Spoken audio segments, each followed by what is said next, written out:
একদিন জঙ্গলের রাস্তা দিয়ে যাচ্ছিল এক প্রফেসর। সে ভুল করে রাস্তা হারিয়ে ফেলেছে। কোন দিকে যাবে কিছুই বুঝতে পারছে না। হাঁটতে হাঁটতে একটু সামনে যায়। সামনে গিয়ে দেখতে পায় দুইটি রাস্তা। কোন রাস্তা দিয়ে যাবে সে কিছুই বুঝতে পারছে না। ডান দিকের রাস্তায় মানুষের কয়েক জোড়া জুতা পড়েছিল। সে ভাবলো ডান দিকের রাস্তায় গেলে হয়তোবা নিরাপদ হবে, এখান দিয়ে হয়তোবা শহরের রাস্তাটি। তাই সে রাস্তা দিয়ে হাঁটতে লাগলো।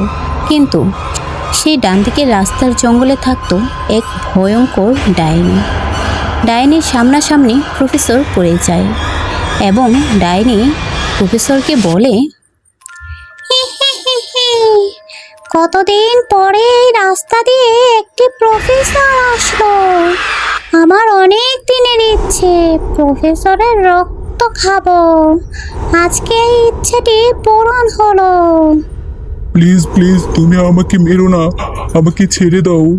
আমি ভুল করে এই রাস্তায় চলে এসেছি, আমাকে মেরো না প্লিজ।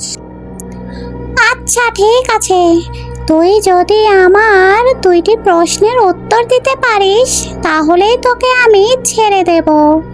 তোমার কি প্রশ্ন আমাকে বলো, আমি অবশ্যই উত্তর দিতে পারবো, কারণ আমি একজন প্রফেসর। আচ্ছা ঠিক আছে, তাহলে বলতো এখানে কতগুলো স্কোয়ার আছে? যদি বলতে পারিস তাহলেই তোকে এখান থেকে মুক্তি দেব। প্রফেসর তখন সেটা খুব ভালো করে মন দিয়ে দেখতে থাকে, কিন্তু সে সঠিক উত্তর দিতে পারে না। এখানে 17টি স্কোয়ার ছিল, কিন্তু প্রফেসর বলে, এখানে 15টি স্কোয়ার আছে।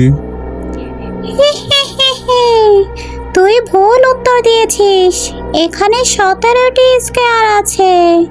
এই কিনা এই প্রফেসরের ছিরি, যে কিনা এই সহজ উত্তরটা দিতে পারলো না।